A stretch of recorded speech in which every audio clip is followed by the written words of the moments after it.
what did you want to go over this time? I don't know, do you want to do live? I'm usually really against those because it's just kind of like you're gonna be using like 80% of your mental resources playing the game, and then I only can like talk to the 20% that's left, and then if there's like micro mistakes, or I can't like show examples as well. Like I can't rewind, or if somebody pauses for like 4 minutes, that's just a complete waste of time.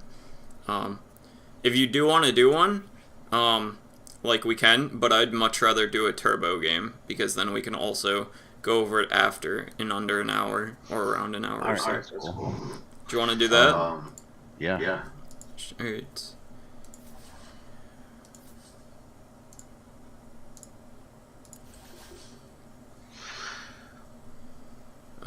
So what are you hoping to play?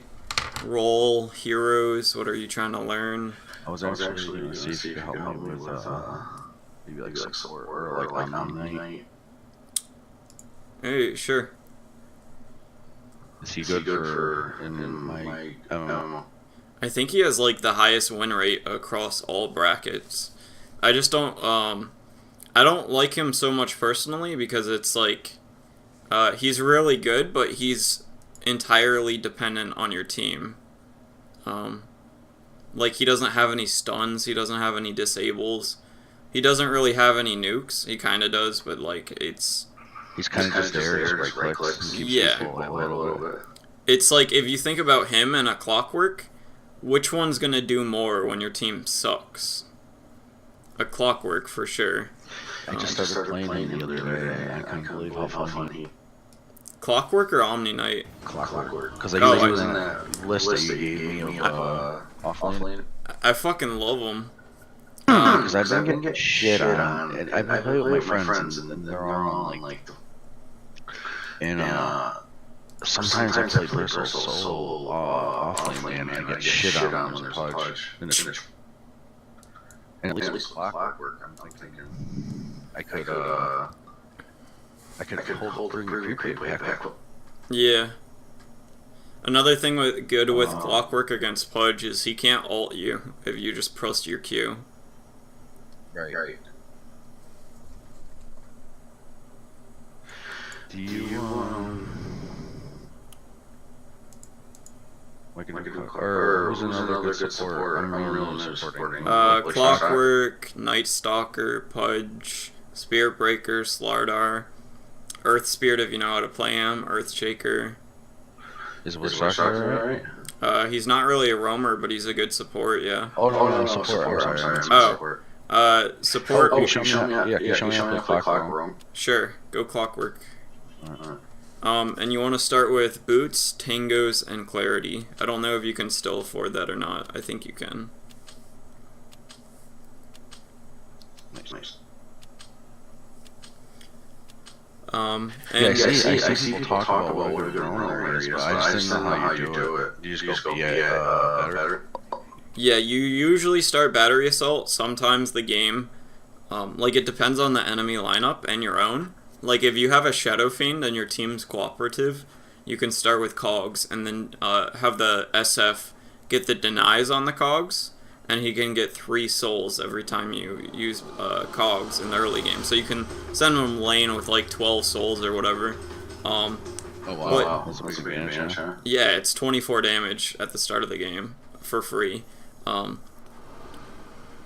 So here usually I go top, or to the off lane as the Clockwerk. And you usually start Battery Assault, but if the enemy team looks like they're ungankable, I sometimes just go Cogs and stop creep waves. But like that's if you have like an off lane Quap, a mid puck, and a safe lane AM on the enemy team. Like all of them can just blink away from your Cogs or your Battery Assault. But the only people this game that can really get away from you are the Sand King and the PA. And the PA? Yeah. And then the Razor's kind of like, you don't really want to be on top of them most of the times, but sometimes you do. The Lena you're fine with being on top of, and the Evoker's the same. So it kind of like it really depends on where the creep. Oh, I guess they're making you off lane. All right, never mind. So I would wait and see where the creep wave is gonna meet middle. It's pretty good now. Oh, it's a PA mid. All right, well that's. So the main thing you want to check for if you're thinking about going mid first is where the creep wave is. So if this wasn't a PA, I'd go and gank her. Like if that was a Evoker, I'd go for a gank, battery assault gank? Yeah. And here, here I would stay top because the Sand King just pushed out the wave.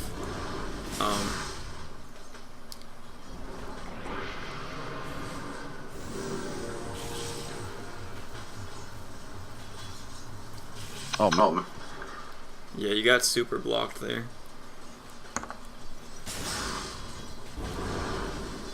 Hey, Tango up. Try to get your level 2 before you go in on them. Because you need that battery assault. And the Sand King only has enough mana for one more stun for the rest of the lane.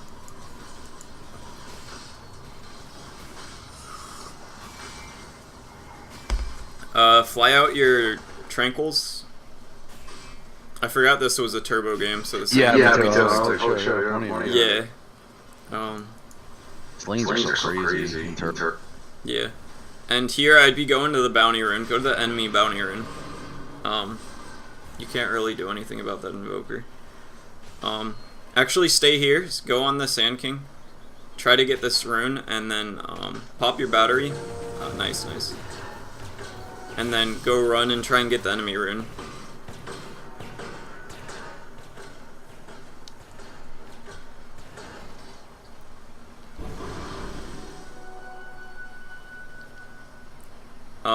And you want to be getting Urn. You don't want Blade Mail, you don't want it before. Yeah, try and go Urn next item. Fly out a Raindrop right now, actually. And then you can wait until you have the rest of the stuff to fly it out. Oh, you can't get it because of the 3 minutes.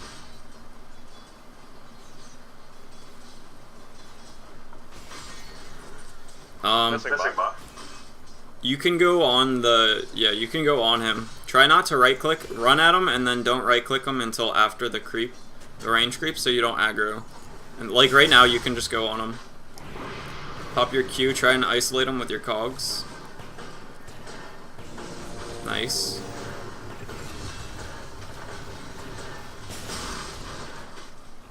Now you can't kill him, so go on the Sand King. Yeah. It's good. And one thing you can do as Clockwerk against Sand King is if he does that burrow shit for a long time, you can hit him with the cogs and knock him out. But here you want to pop your clarity right now and kind of stand back because you need the mana. And fly out the Raindrop, the Circlet, and if you can afford the recipe, get it. Sell the Ring of Protection and get the recipe.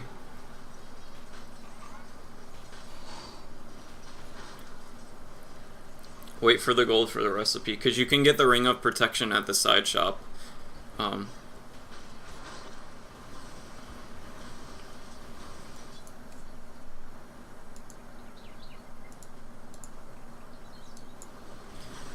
I'd be go for your bounty rune because the Sand King's getting his right now, and then I would probably look to go bottom because you can't really do anything top, and your Luna has an Eclipse, or no, she doesn't. She doesn't skill it.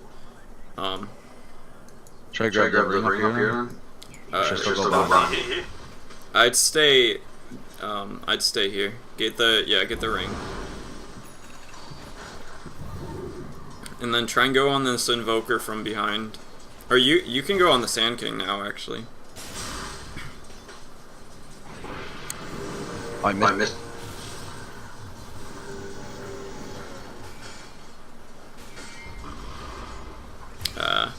See, this is the thing with coaching. It's like, That's something I can point out when we go over the replay, though.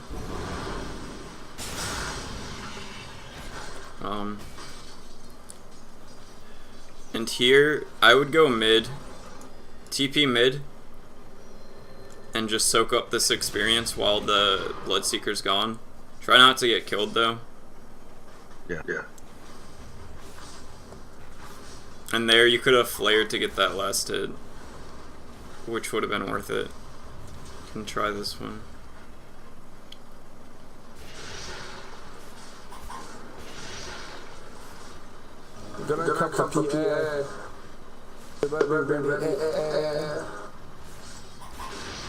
That guy sounds like he's gonna be really helpful.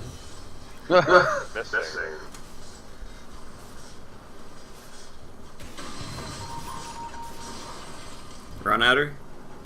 Battery assault. Save your hook. Use your battery assault. Wait for the creep wave to. You can hook. You could have gone up and hooked her because she wouldn't have anything to jump away on. I'm so sorry she crit me. Well, you have 1100 health. She crits for like 300.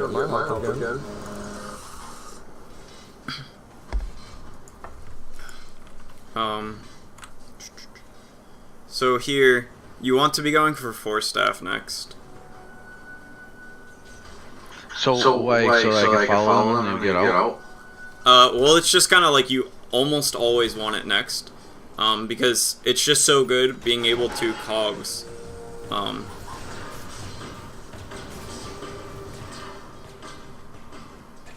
Nice. That's just linked, right? Yeah. That's why I knew I could do it. And then that was my thought process. One thing that you could have done a little bit better there was if you took a step backwards, you would have been out of the tower range. But you still would have been in range to hit her with your battery assault.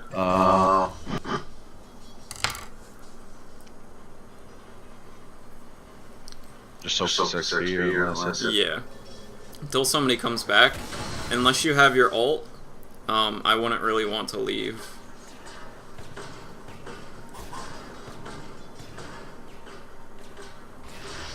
You should fly out a clarity though. And usually you want to get the ring of health first. Because the staff of wizardry doesn't flies the stuff out. Yeah. The staff of wizardry doesn't really do too much.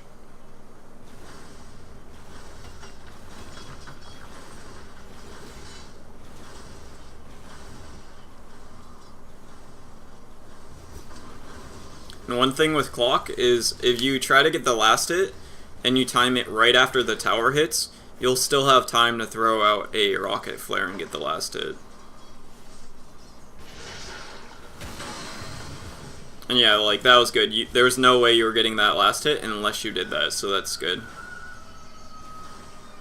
The armor? Yeah, get the armor.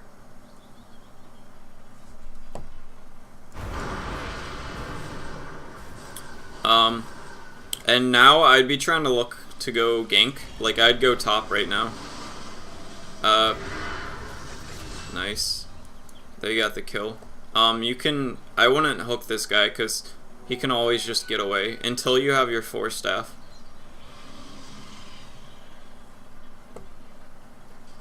And if you get a TP and go bottom, you can kill the Razor. Yep.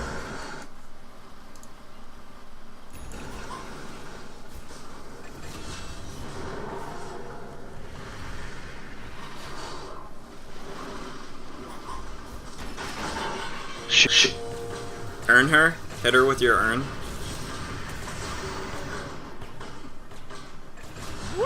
Nice.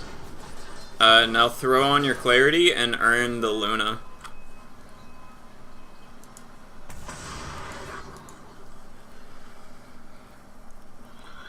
Am I going Blade Mail now? You should go Ags and then Blade Mail next.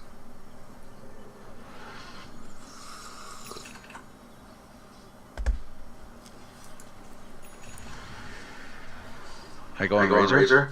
If he goes on you with his link, you want to separate him however you can in the moment, whether that being 4 staffing away or just hitting him with your cogs. Yeah, chick.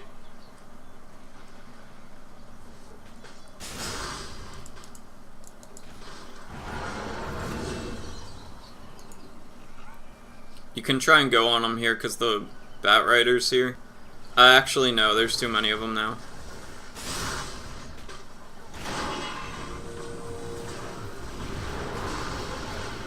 You want to force out? Wrong way. Feels bad. Yeah.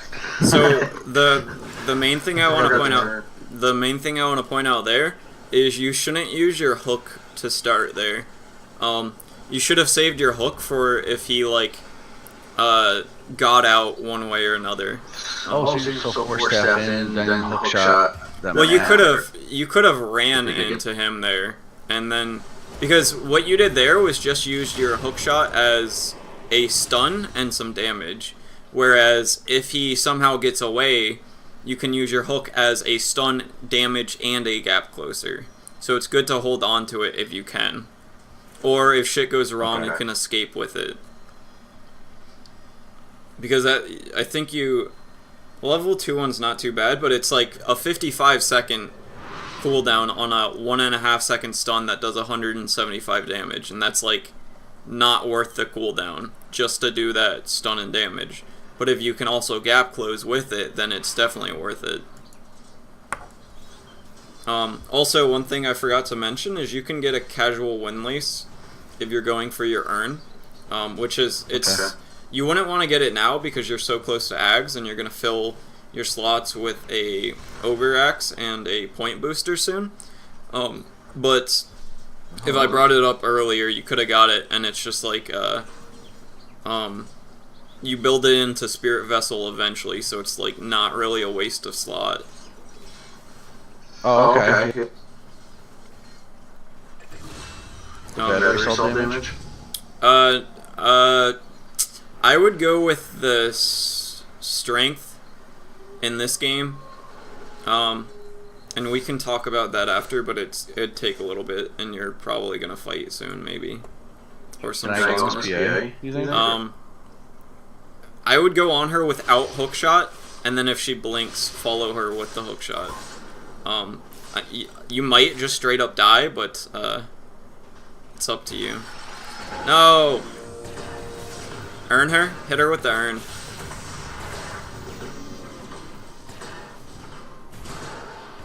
Nice, nice. Flare, flare, flare. Nice, nice, nice. You said not the hook shot? Yeah, the hook shot, you would have been better off trying to run at her. Like, that hook hitting was like a 30% chance. And then, like, she could have just blinked away to the creeps, like, sooner or some shit. And then you wouldn't have the hook shot to keep up with her as much. Like, if she did a full distance blink, your force staff wouldn't have caught you up with her.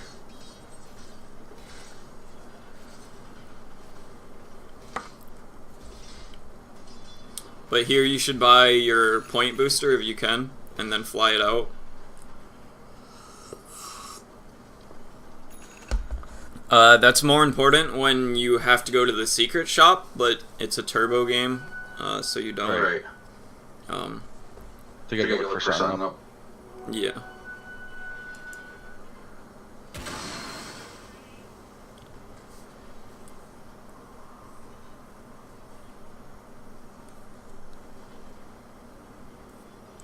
I actually don't mind this at all. Just wait for the bounty runes. Oh, shoot. Go get the bounty rune. No, you're good. Feels bad. Try and force out. And you can hook a creep or some shit. Oh, that is not where you want to go. I just Feels looked for the bad. nearest creep over. Yeah. I would have tried to hook the small camp or the hard camp here. Oh, I messed up so bad. I was trying to path it. Yeah. I was trying to go here.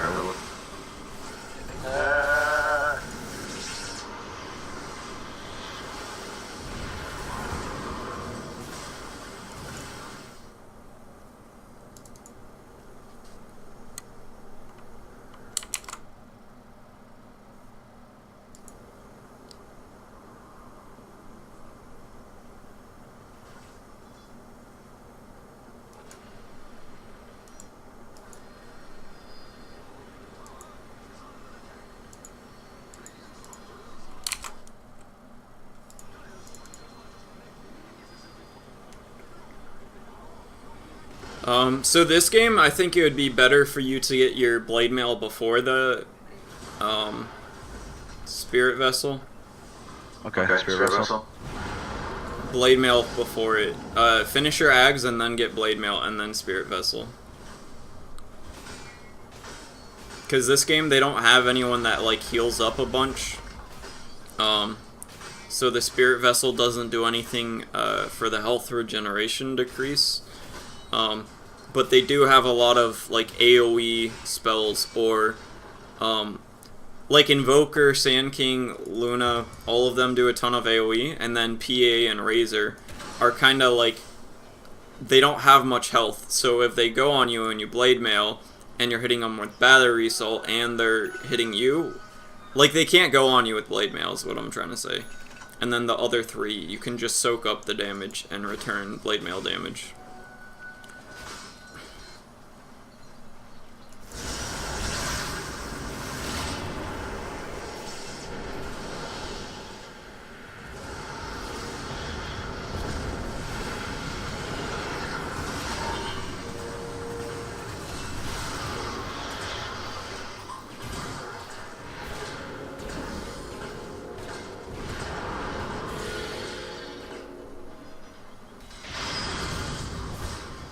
I should have heard her.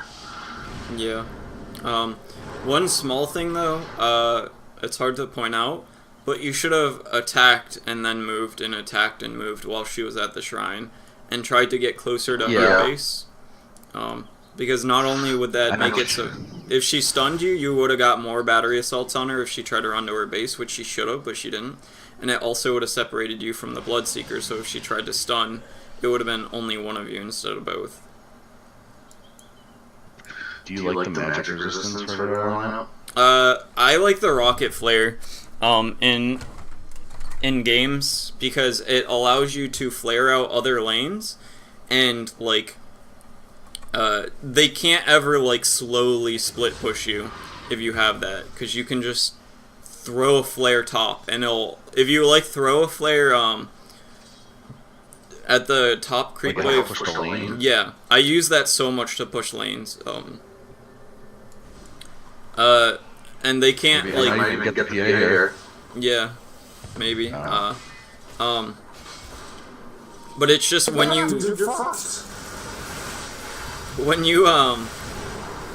get used to flaring creep waves, it's very good for, what the fuck is that? Oh, that's a carry.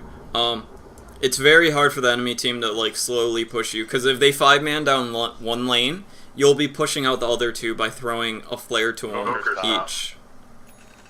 And then with the magic damage bonus, it's like even stronger. So like you can flare. You should. We're gonna meet. Yeah, throw a flare bot. Yeah, there you go. And you just like, the more you do it, the better you get timed at it. And see, that's 100 gold you got just by doing that. And if you keep that up the whole game, you'll have a lot more gold. Their lanes will be pushed out. You'll get like, you should flare top here to defend your tower. Okay.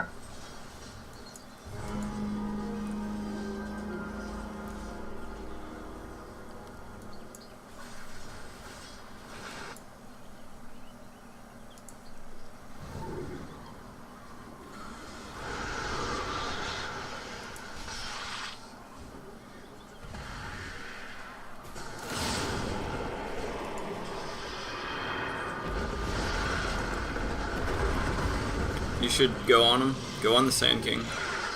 If you can. There you go.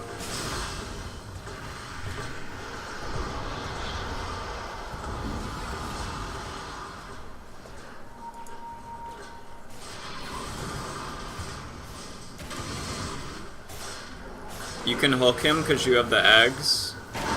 And then try and attack one of your cogs and run out. Oh. Yeah, when you, one thing that's, with Clockwerk, if you hook somebody that you don't want to be on top of and you break a cog and run away, if they run through that exit, they get hit by the cogs every time. Oh, they do? Yeah, and it's a 0.85 second knockback duration, so it's like kind of a stun. Yeah, it takes mana, right, too? Yeah. So if you did that there, you would have been a little bit safer from the PA. You might have lived, I don't know for sure.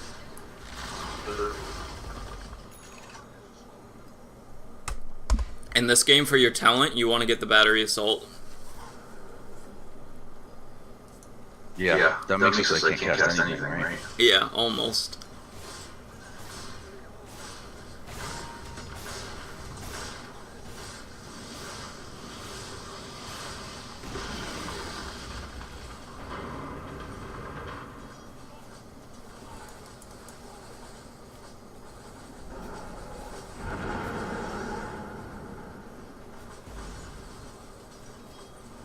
How far is my range? Like, can I hit these dudes from here? You should be able to see it. Wherever it's green is where the light green. So you can hook Like past right the shrine. here. Yeah, you can, but you don't want to, because there's 3 of them there. Yeah, no, I was just trying to... And there, you should have cogged first and then force staffed, just to be safe, because that makes like a huge impasse that they can't go through, and then you don't have to waste the time of attacking the cogs before leaving, because you just force staff over it.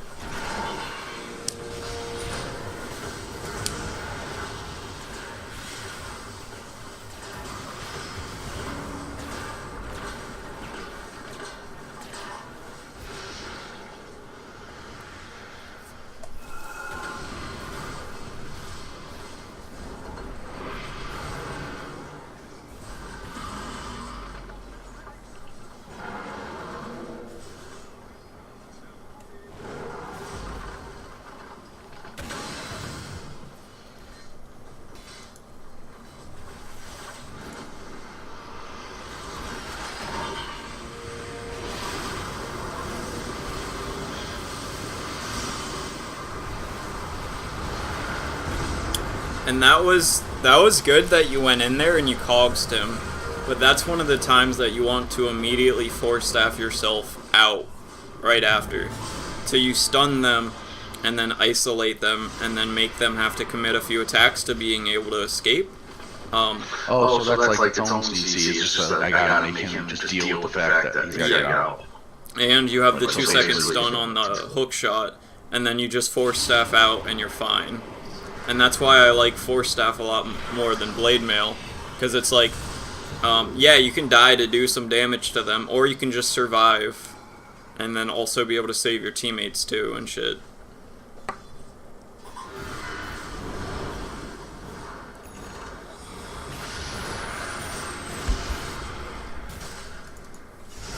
Stop!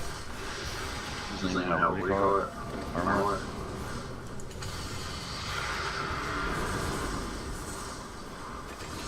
That's like a must-have for Dragon Knight, isn't it? It's pretty fucking good on them, yeah. An armor one's like, for a strength hero, it's like half of the divine, isn't it? No. How much is that? that? Damage toggle. Like how much is it add? It's 55, 56. Oh, okay, so it's like a quarter. No, it's 50. How much is it? It's like 65-ish. And Divine is like 330. So it's like, I don't know, a sixth. Well, the really nice thing about it is the health. And the reason it's good on Dragon Knight is because he has built-in health regen. So he can offset the health cost.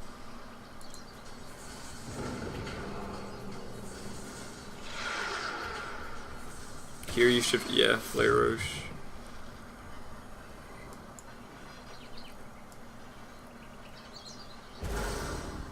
So like, let's say this far into the game, you still did have money to go heart. I've never got into a game where I bought heart on Clockwerk, but Okay. I just saw the guy here, you know. Yeah. Let me think, because I've never had a really late game as a Clockwerk.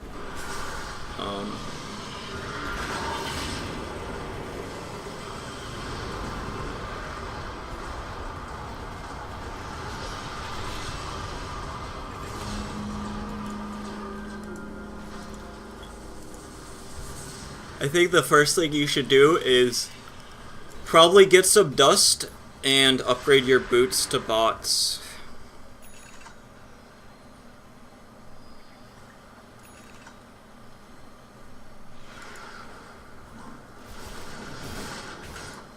Oh shoot. You just get the brown boots. You're gonna have to fight soon and go out.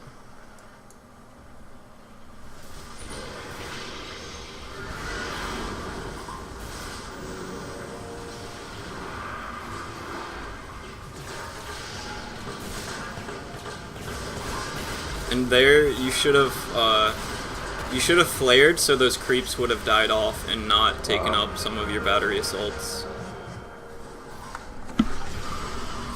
Oh, okay.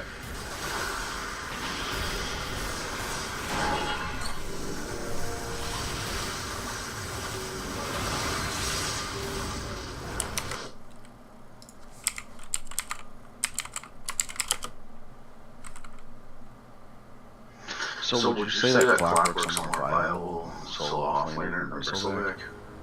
I don't think I've seen him as an offlaner at my level in a long time. He's a lot better as. What What was that? Better as a roamer? Yeah, he's so much better as a 4. And though, like, if we go to, I'm gonna start sharing my screen again because we're done playing.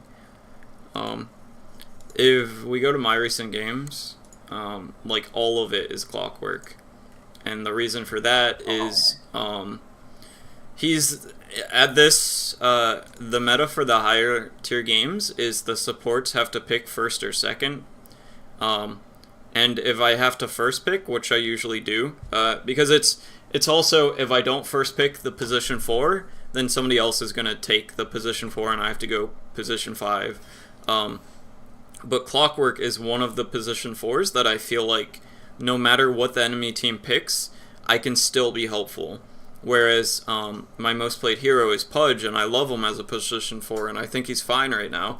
It's just if I first pick him, and then I get into a game where, like here, this game, they're my team. So they have a Pangolier off lane, a Puck mid, and a Juggernaut safe lane. If I hook this guy early game, he just uses Swashbuckler and runs away. If I try to hook this guy, he'll either phase shift or he'll orb and just phase shift away. If I hook this guy, he'll just spin on me and I die. If I hook this guy, he just stuns me. Like, this is the only target that I can hook. But as a Clockwerk, I have so many options. I can wait for this guy to throw out his orb and then run at him and cogs him in, and that's a lot safer than a Pudge running in, because if you look at Battery Assault and Rot, they're kind of similar. It's a small AoE damage per second type thing. This is like single target random AoE, but it's kind of like also a slow because it's a mini stun every few seconds. And then if you look at Pudge, his is the same kind of, and you usually only want to be using it on one target anyways. So if I gank the Puck, Rot and Battery Assault kind of do the same shit. But Rot hurts yourself and Battery Assault doesn't. So like I can safely run at people with Clockwerk and not worry about if they turn on me. The only ability that I have aside from Hook is hurting both of us the same. So I like it too because if someone wants to, like, he seems like he really counters Earthshake, like certain heroes have like that End Spear, right, like those long animations. Yeah, he's really good against, like, another thing is, if I'm playing Pudge and I run into a Clockwerk, let's say, like, where is it? Let's say I am a Pudge on the Radiant, and I'm trying to go over here to set up a hook or some shit, and I run into the Clockwerk here, and he just pops Battery Assault and has boots. He's gonna run me down till I'm at a tower, and I'm gonna have to go back to base. I can't TP away from him. I'm not faster than him, even with Rot. So if I run into him and I have no escape, I just kind of like take a fuck ton of damage. So he's really good for that. Do you have a game that like you could show me like the 4-year running Clockwerk where I could say the first like 2 minutes? Yeah, we could do that. Actually, you have a lot of time, so we can. I want to go over this first, and then we can go over that after because this is still fresh, and we can point out some things.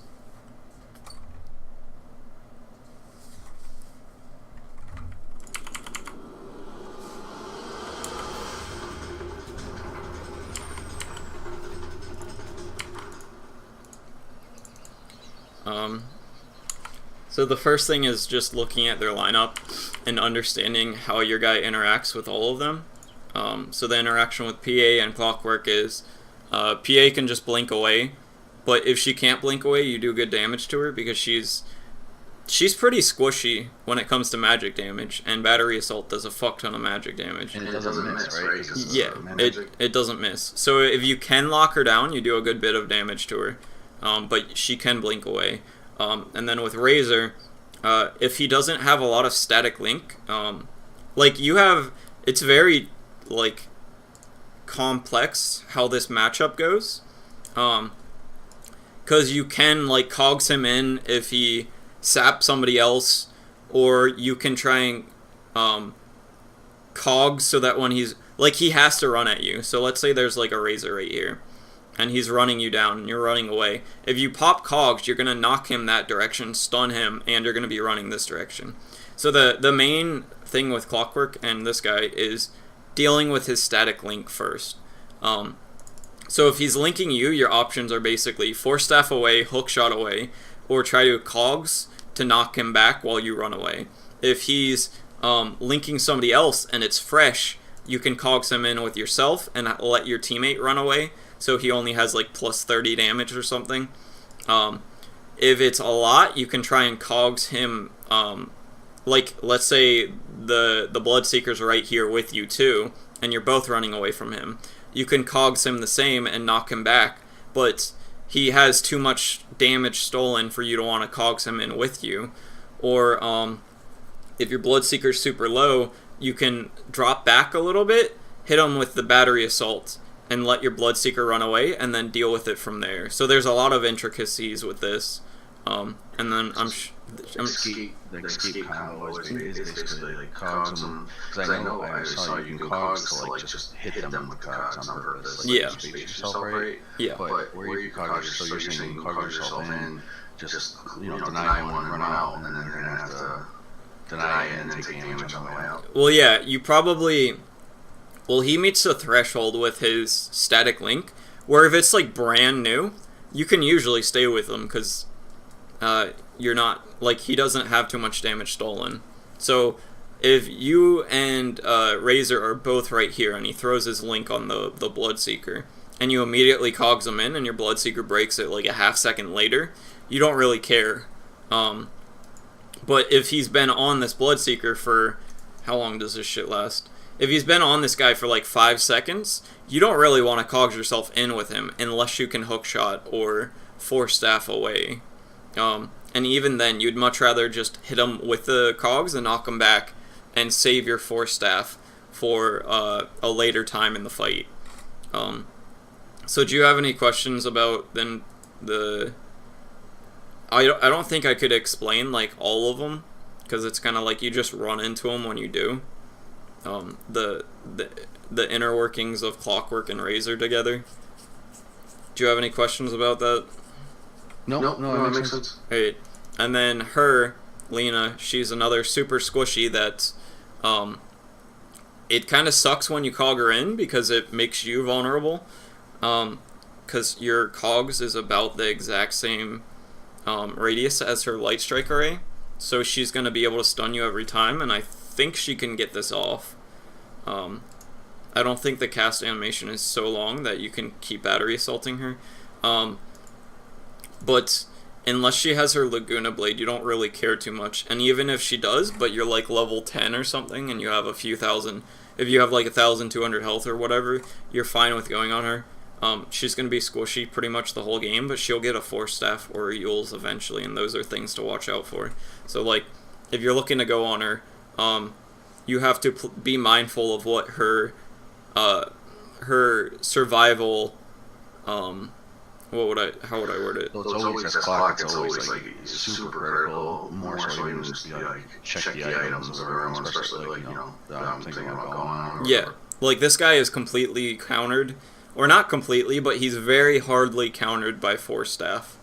But if you know that they have a Force Staff and you hold your cogs and you just run along them with Battery Assault, and let's say like there's a guy on top of you right here and he's trying to run away from you, you just hooked him and you're Battery Assaulting right behind him and you're whacking him and shit. You just hold your cogs until he Force Staffs, and then you Force Staff on top of him and then you try and cogs there.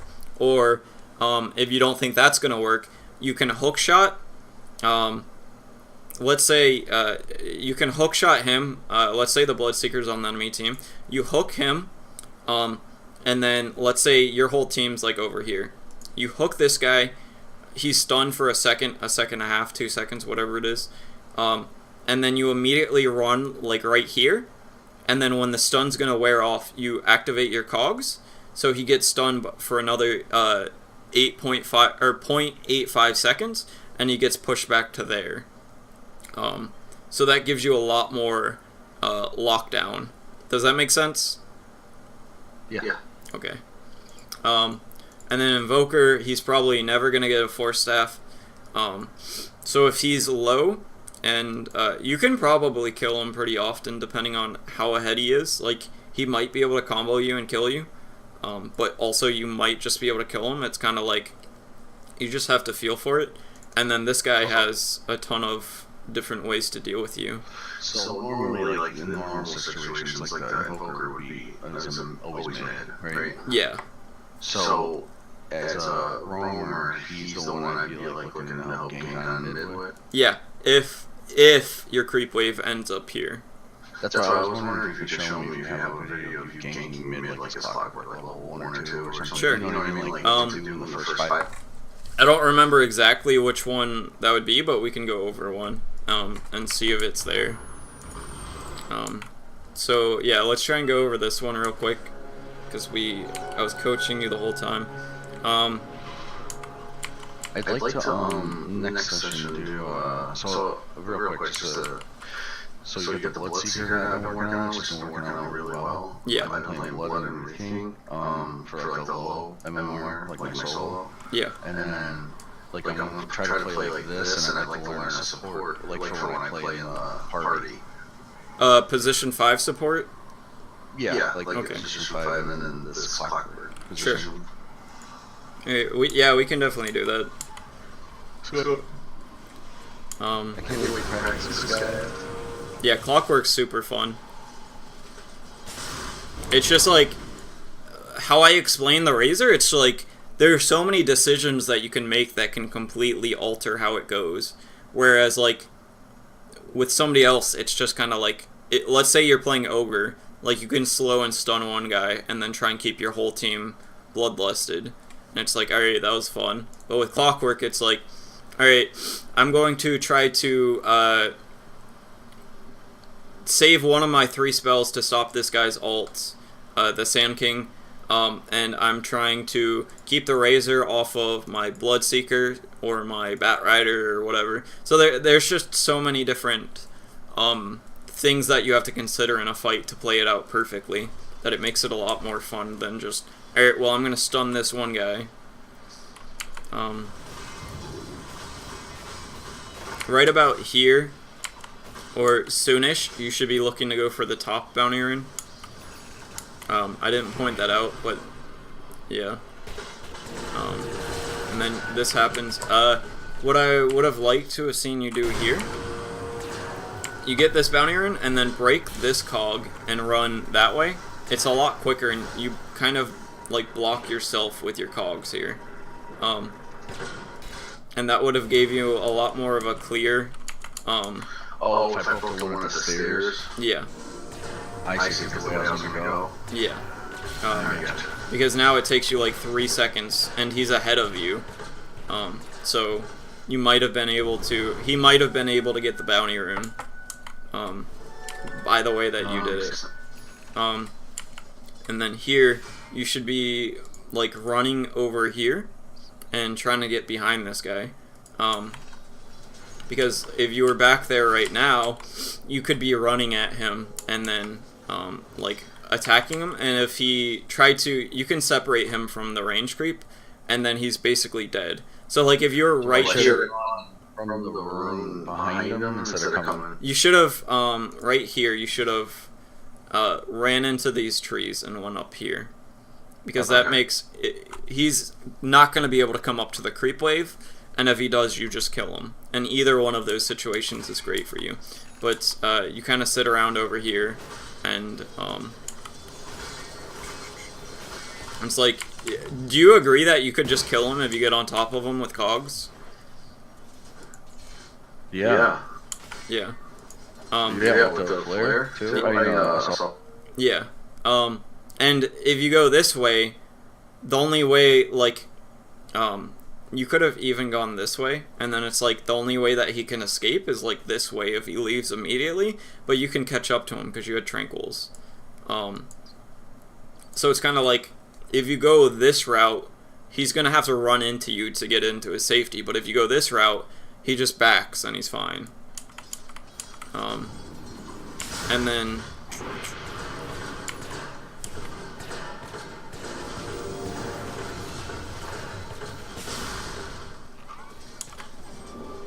this was good. There's another thing that happens soon that I wanted to point out.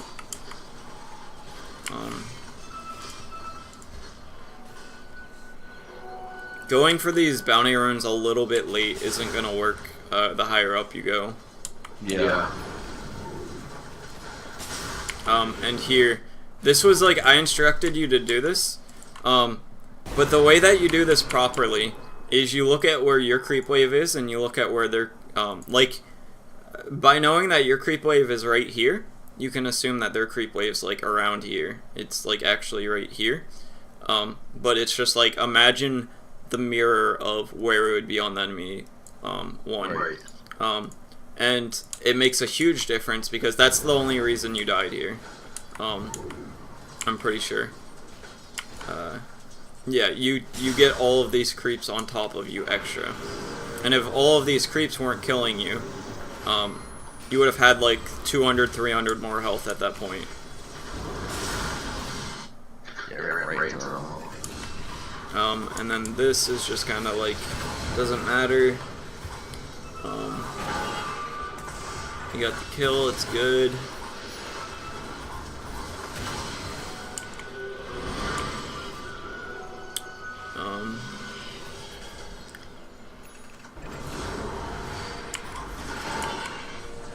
Here I would have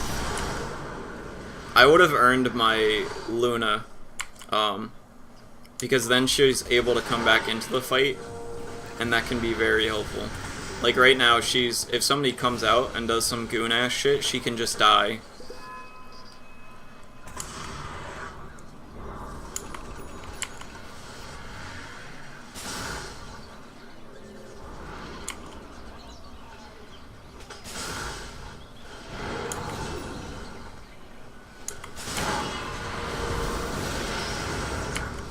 And then this is the hookshot thing. So if you had just, like, you could have just walked at him here. Yeah. And then you use the hookshot, which, like, it's just the stun and the damage. Instead, you could have walked at him.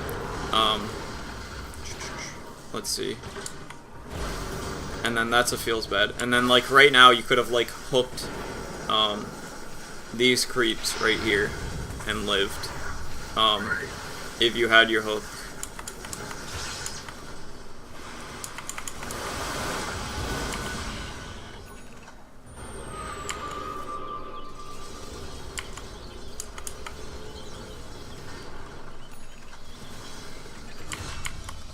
And the second that I get My level 4 rocket flare, it's usually a lot later.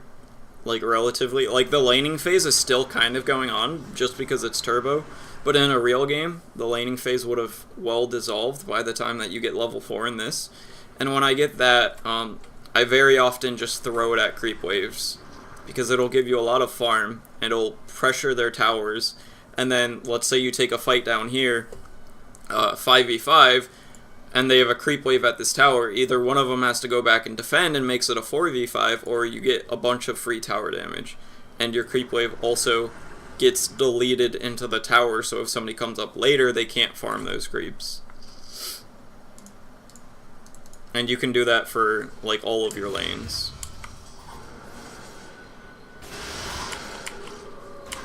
And then this was like, yeah. I would have ran around and just cut her off this way. Because that's a lot more likely to work. And this was just kind of like, if she went any different direction, you wouldn't have landed this, and then I would have just been on cooldown. Or you could have went this way and guaranteed that you get hurt and have your hook up still.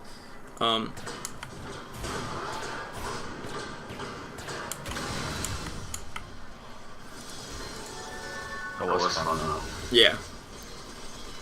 His hook seems so much more forgiving than Clutch, because it seems faster, at least. It's a bunch faster, and I think it's a wider radius too. And there I should have just hooked right? Yeah, I you should have immediately force staffed instead of attacking. And this is why force staff's really good on this guy. Instead of having to attack this and then run out, you can just force over it, and they have this huge barrier that they have to deal with.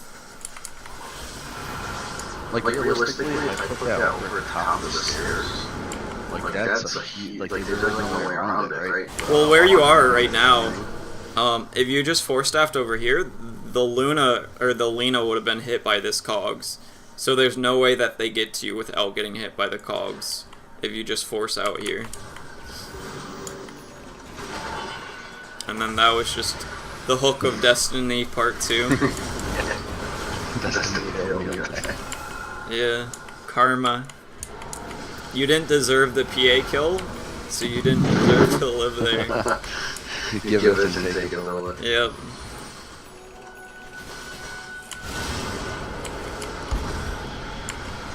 And here you kind of hooked really late. I remember watching this one. Like you could have hooked nowish, but when they all group up, like right here would have been a really good hook, because you can get both of them into one cogs. And then this one's even better, because you could have hooked the Razor and then stunned the Invoker, and then if you walked right here, I think you could have got both of them to come into the cogs, and then they both just die. And then here, you should be earn her, attack, walk, attack, walk, attack, and then you would be like over here, so that if she tries to run this way, you'll get another battery assault or two on her, and both of you wouldn't get stunned here.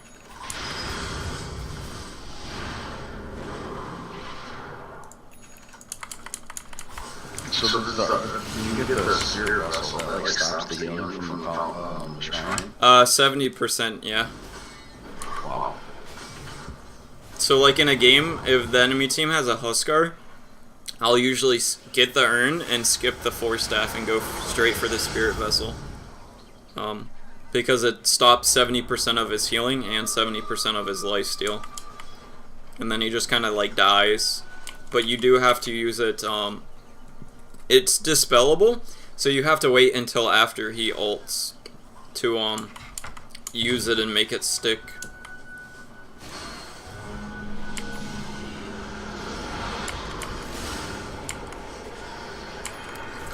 And here, your camera positioning isn't correct. I think you should have You should have hooked the Sand King, but you waited, which ended up being good. But the reason that you waited, because you didn't even see the Sand King, because of your positioning. Your camera should have been something like, it's really, I don't know why it's so, it's not letting me be precise at all. It's either one of these two. It should have been something like this, but yours was more like this. Now, can I interrupt his, once the spell goes off, I can't stop it, right? Yeah, you can. I can stop his ulti? Yeah. The better. Any one of your 3 spells stops it. So like, oh, the Bat Rider's not here. So like, when you're making the black hole, I just hook to him and it's done, right? Yeah. Like, you could have ulted him right here, and it would have stopped it.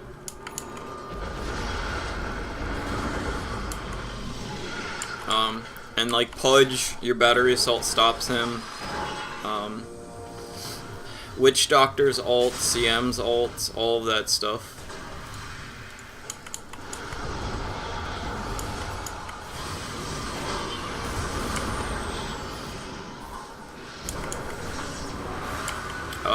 I don't think there was too much else to talk about. There was one thing later on in the game, though. One thing with, if you're going on somebody, like if you go on the PA right here, you should flare immediately. Because what that does is it does damage to all of these guys, which means that your battery assault is going to kill them off sooner, which means there's going to be less targets that aren't the PA. Does that make sense? No, because it's AoE. Yeah, and then I think there was one situation, like, right here at the end of the game, where there's, like, 2 creeps right here, and, you killed them with your battery assault instead of using your flare, and getting, like, 3 or 4 more hits on whatever dude it was. But, alright, we can get into one of my games now. This one was quick, we can... Yeah. Oh, yeah, this guy's my buddy. So there's gonna be a lot of shit talking in this game. That's cool.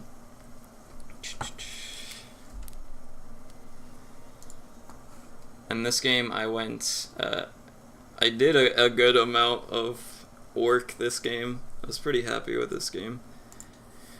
And you're a roamer in this game. Yeah, position 4.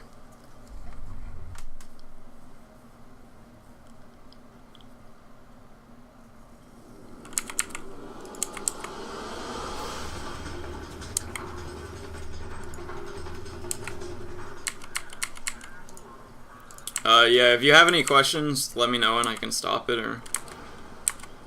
Okay. Yeah, I'm just curious to see how, like, what you're supposed to do in a real game, not to like, as a roamer. Yeah. And here, this is just kind of like some... if somebody walks this way, I don't want them to... If I'm standing right here, they'll see me right here. But I'd rather have them only figure out I'm here when they're close enough for me to battery assault and run them down. Makes sense. So I'm doing some guerrilla tactics or some shit.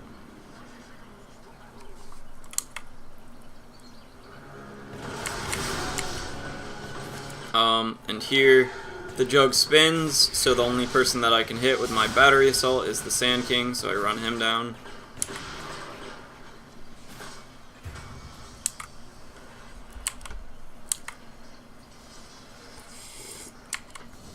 And I can't do anything to the Juggernaut because he just spins, and I can't do anything to the Puck because he just orbs and phase shifts out. So I'm going to go up there here and try and fuck with this guy some. Is Pango a good offlaner? Solo offlaner? Yeah, he's pretty good. The main thing... Like an escape is good, right? Yeah, he's basically a Magnus of sorts. And he's really just experience dependent. Like, he likes the farm, but he doesn't need it, because he can do a lot with just his ult.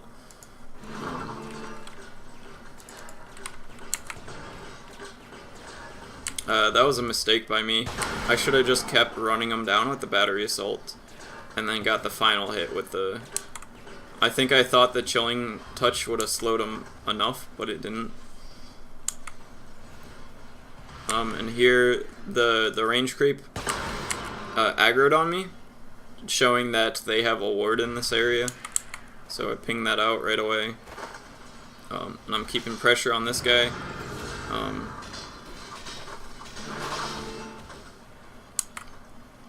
And this is me going for the bounty runes as quick as they spawn. I figured that guy already took it, checked anyways.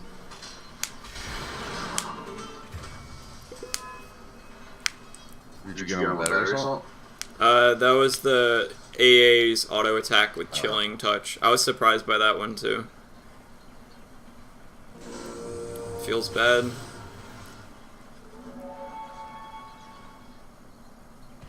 I know the only way that we kill him is if I can catch him with my battery assault after he does his jump. So I kind of hang back over here to like catch him. And then he's getting close enough to the tower that if he uses his thing like right here, he'll basically be under the tower. So I try to cogs him and push him back here. Oh, I see. Yeah, so you get a push marker. Yeah. And then he runs this way, which is fine because he can't go to the creep wave because we can push him out of the lane. Oh, that's even better for you. Now you gotta know about creep. Yeah, and then he fucks up here, and we get the kill. And then, I'm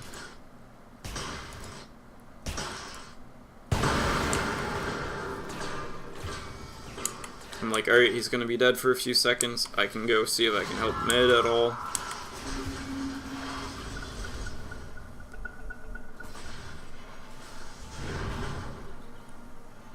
This guy's getting chased, so I help out here. Fuck up my cogs, feels bad.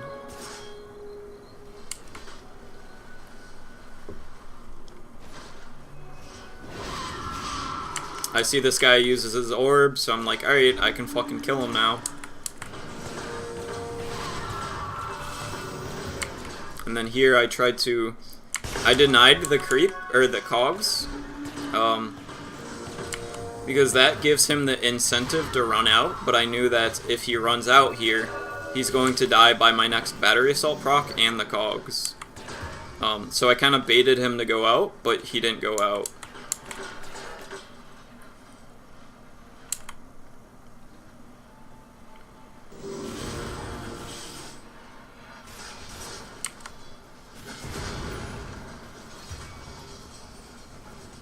Here, I think I'm just waiting on the courier. But all I am right now is some cogs.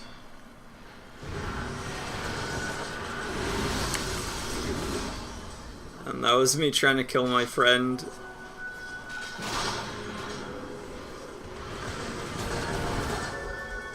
You got that. Yeah.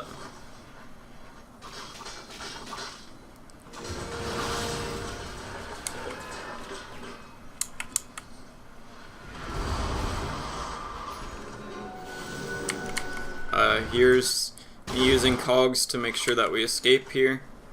This guy's low, there's 3 people behind us. I position it so that they can't do any, there's no way that they can go through here without getting hit by the cogs. And if they get knocked back in the 1 second stun, there's no way that they're gonna kill my Luna. I start with the raindrop because it's a ton of spell block if you use it. And then again, it's just also mana regen, which is very important. You have your tranquils to solve your health problems, but you don't have anything to solve your mana. Try to stack that with flare because I'm close. He uses his orb again, so we can try and kill him. He plays really well here, though. I was surprised by that. I'm not level 6 yet, so I queue up the tome. I try to buy that. Unless I'm really close to level 6 or above level 6, I usually get it. And in this game, my AA is he's a support that's experience dependent, so I would be a lot less inclined to get it. Like your level 7's really good too, because you do more damage and the cooldown's lower. So level 7's pretty important. Sometimes I'll even get the tome if I'm level 6, if we have a, like, dazzle or something, that it doesn't matter if they get their level 6. Here I try to position the cogs so that it separates them. I only got one other creep in here. and then I flare so that maybe this guy will die a battery assault sooner, and instead my battery assault will go on the puck one sooner.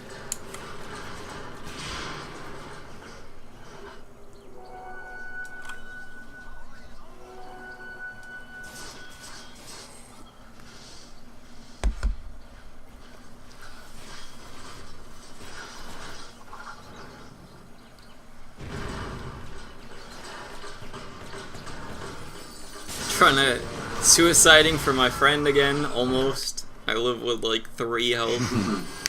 I only lived there because I had the raindrop. If I had the circlet or the ring of protection, I would have died there.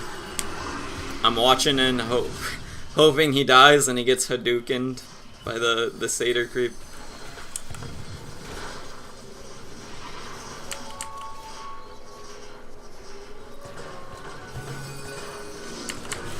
What I tried to do there was get him with the stun on the cogs towards the end of his orb, so that if it hit him, his orb would have timed out, and then I could have killed him. But that was the only way I kill him there. It just like happens at the exact same time, so it doesn't do anything. Here I should have put my raindrop in my backpack, because one charge of this is enough for my urn. But if this dies, I have to spend another 225 gold, and that's what I do. I just do it kind of late.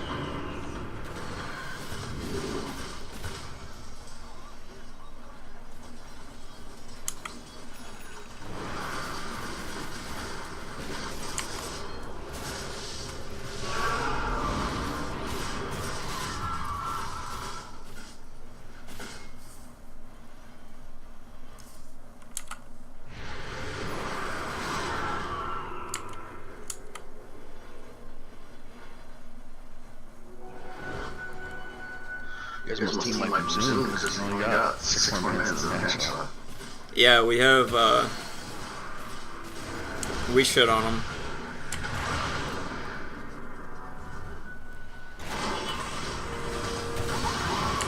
I go on the Jakiro because Pangolier has 2 ways of getting out of my cogs, and because I know him. So if you trap someone in your cogs and there's no creeps in there, does that mean you don't hit the creeps if they're just outside of it? Pretty much, yeah. This is the range of the battery assault. So there's certain times where if you're at the edge of your cogs, and this guy just used his thing, so I'm gonna try and run him down. But if I cogs and then the cogs like land here, and then I stand like right here and there's a melee creep on the other side, I can hit him, but if I just like move in more, it won't. So it's a good way to separate it, but it's not 100% unless you make it, if that makes sense. Yeah. And I fly out a ton of clarities because I'm staying on the map a lot.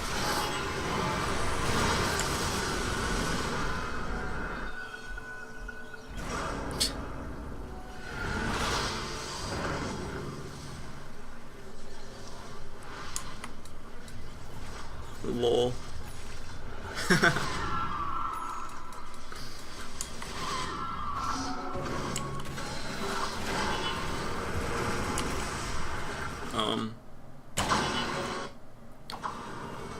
So here the Luna was telling me to not do any stupid shit or crazy shit, but I saw he used his biggest escape. Like, he can get out of cogs with his this thing can make him jump over the cogs, but then he's stunned, and he's kind of like, he's vulnerable here, so just getting stunned by a cogs a second time is enough to kill him. And then he has a long wind up on his ult, so battery assault stops it. Nice.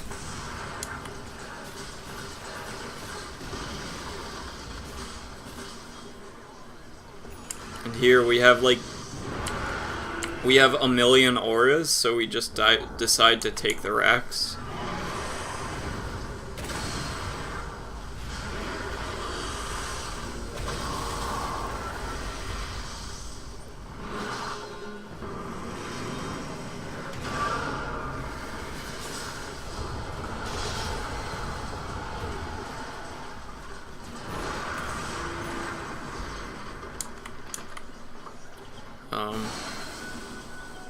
Did this replay help? We can do another one if you want. No, that's cool. Because this one was kind of a stomp.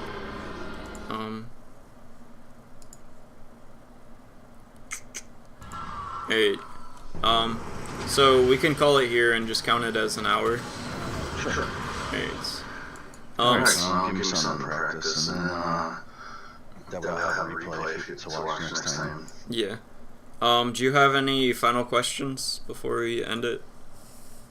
No, I think I have just a weird, like when what you're saying as far as the cogs. You can use them more just than just like hooks. Not like obviously you can push people, you can use it defensively to force staff out. Yeah. And then there's another part of it, like especially as laning, with Clockwerk, you can use it as a mana burn a lot more, and like sometimes I'll get like 2 or 3 points in it in the lane, most likely just 2. For certain heroes like a Juggernaut, if I mana burn him low enough and he doesn't have a stick, then like if I cogs him and Battery Assault, when he has mana, he's just gonna spin and I'm just gonna die. But if I get a second point in the cogs, it burns for 50% more mana, and if I hit him with like 2 of those, and then I trap him in with the third one, I can Battery Assault and kill him. So there's a lot of different ways to use your abilities. Like Flare can be pushing out lanes, it can be scouting, it can be trying to get a last hit, it can be stopping blink. Your hook shot can be escape, it can be a stun, it can cancel TPs. It can be damage, it's a gap closer. Your cogs I just went over, your Battery Assaults, it can be a slow, it can stop channels, it can keep a Pudge from ulting you, it can keep an Enigma from ulting you, all these little things. So he's not like an axe, basically like cookie cutter. Yeah, you don't just blink in, call, and then colon when they you get gotta set. analyze like what you're thinking about what you're playing against. Yep. And then skill in that way. Yeah. I would say 95% of the games you want to go max. You want to go 1 point in your battery, 1 point in your cogs, another point in your battery, and then your flare. And you max your battery, get your hook at 6, of course, and then max out your flare. Try and get it by 10 because max it at 10 because the last point in it is a lot better for clearing waves than the third point in it. So if you think it's going to be passive for a little bit, you can get away with that. But if it's like a very important team fight's happening right then, you probably want to get the armor. And then another thing that we didn't talk about was when to get what. I like to get the Battery Assault when I'm able to solo kill them and we're ahead enough that I don't need the 300 health. But another thing is if you get the 300 health and you get a Blade Mail, you can do more damage that way. And then I almost always get the Rocket Flare damage. And then the Rocket Flare True Sight, I very, very rarely get that. But like if they have like 3 Invis heroes or some shit, then it can be good. And it can scout out wards, I think. I don't know, I haven't really used it. But yeah. So try to watch this back, get a few games in, and then we can try and do another lesson from there.